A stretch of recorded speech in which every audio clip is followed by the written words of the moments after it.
Squid Game Season 3 just dropped its newest trailer. From reimagined childhood games to returning players with hidden agendas, this sneak peek pulls back the curtain on brutal new challenges and deep emotional turns, especially for Guhan. Today on MMX Night, we're diving into every major reveal, hidden clue, and what it all means for the fate of the game. Ready? Let's begin. In Season 2's post-credits, we saw the new doll game briefly, but now it's fully explained. It's a twisted version of jump rope. Two massive dolls swing a heavy rope across a bridge-like platform. Players must jump in rhythm or face deadly consequences, not from guards, but from a high fall into a void below. This change in mechanics adds suspense and removes the predictable gun eliminations, making the game even more unpredictable and psychological. It also signals a more visually intense and emotionally disturbing tone, with players literally falling to their deaths if they make a mistake. The reappearance of familiar faces like Player 100, the old man, and 𝖦𝖠𝖬𝖨 confirms that this isn't a flashback, but a continuation of the current storyline. This squashes fan theories suggesting that the doll game took place in the past. It also sets the stage for emotional confrontations, as returning players now face newer threats. Seeing these characters again connects the audience emotionally to previous seasons and raises the stakes for their survival. Guhan isn't just returning as a player. He's returning broken. He questions the guards on why they let him live, clearly grieving his friend's death.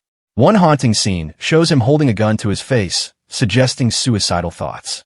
This emotional breakdown adds layers to his character and sets a grim tone for the season. Guhan is no longer just trying to survive. He's battling depression, guilt, and perhaps seeking revenge. His arc this season may be more internal and philosophical than before. A recurring and mocking female character appears to be a major antagonist this season. She humiliates Guhan and leads the blue team in the key game. She seems to thrive in the chaos and manipulates others using charisma and supposed powers. This character introduces a wild card element, creating a rivalry based more on psychological warfare than physical strength. Her growing influence may also mirror cult-like dynamics, turning players into followers and challenging Guhan's moral compass.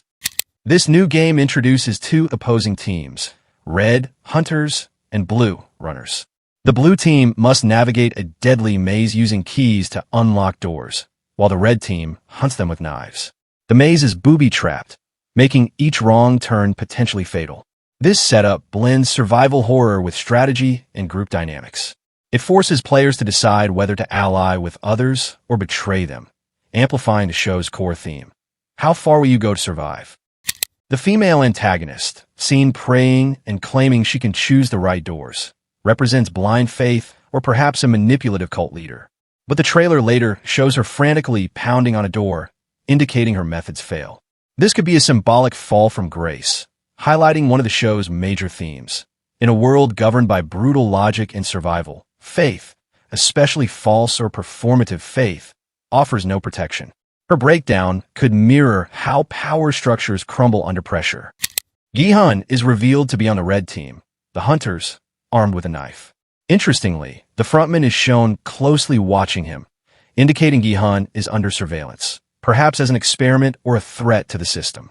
This not only raises tension, but suggests the frontman views Guhan as a symbol of resistance or unpredictability. Every move Guhan makes may now have double consequences, in the game and in the eyes of those controlling it. 𝖦𝖠𝖬𝖨, who is visibly terrified despite being on the offensive red team, might seem harmless at first, but the final part of the trailer hints that he could betray Guhan. A mysterious voice, suspected to be 𝖦𝖠𝖬𝖨's, says, "I'm playing the game," in response to Guhan's shock question. This suggests 𝖦𝖠𝖬𝖨 may overcome his fear and embrace the game's violence, possibly betraying his teammate. This evolution would make 𝖦𝖠𝖬𝖨 a chilling parallel to characters like 𝖰𝖵 from Season 1, friendly at first, deadly in the end. Player 120, seen escaping with dried blood on her face and walking into a beam of light, is strongly implied to survive the maze game.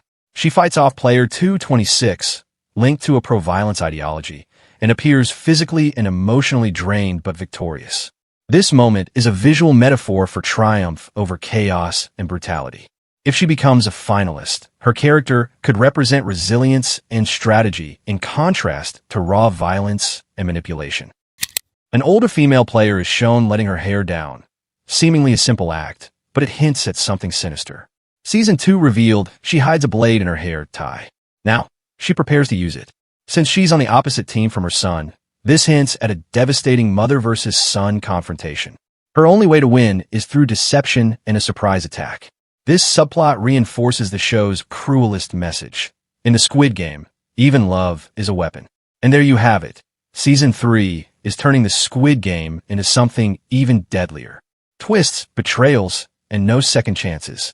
Be sure to like, subscribe, and hit that bell so you don't miss any new videos. See you in the next one. Peace.